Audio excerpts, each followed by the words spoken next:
Well, the situation in the beginning is that the Nancy and Alan Cowan have a son, Zachary, and he is 11, and Penelope and Michael Longstreet have a son, Ethan, who is also 11, and the two boys have had a fight in the playground, and my son has hit their son with a stick and broken two of his teeth. So they are coming together. They have been in Nancy and Alan, my character and Christoph's character.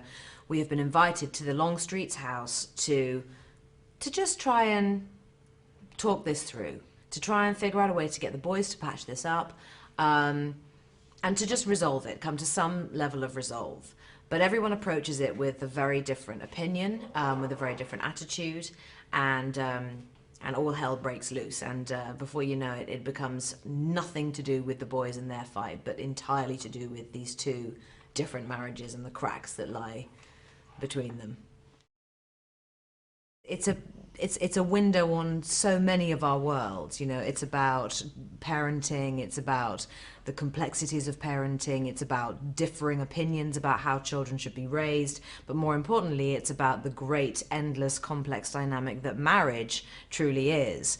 And to have turned it into a comedy in the way that Yasmina did is something that is even more enriching and colourful and enlightening, I think, for everybody, to be able to laugh at ourselves, to be able to make fun of the human condition in this particular context is the thing that I think, no matter what language you speak or which country you're in, or what your personal circumstances are, we've all, as adults, experienced some part of what this play is about.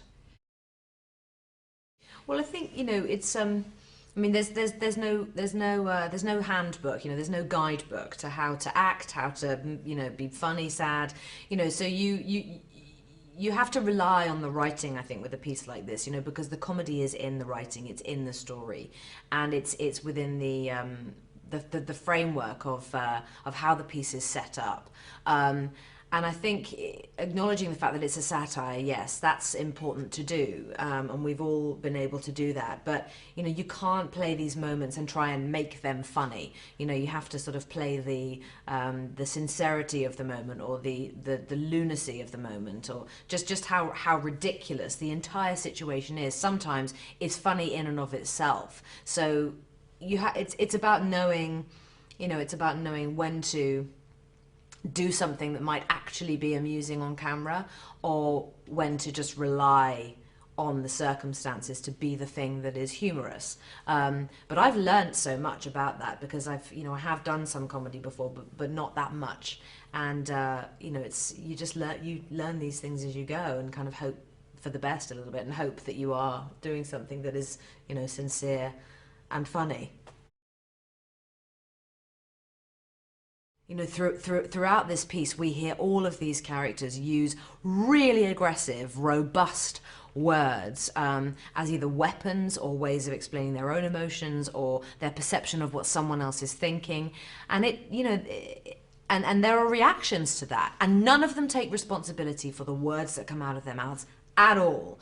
And that's one of the reasons why it unravels in the way that it does. No one takes responsibility for anything that they say. And, life can't be like that, because then look what happens. I mean, that's why it becomes this thing that it does. And that's all, again, been brilliantly written into the screenplay, is this sense of no one taking responsibility, no one atoning for anything, no one apologizing.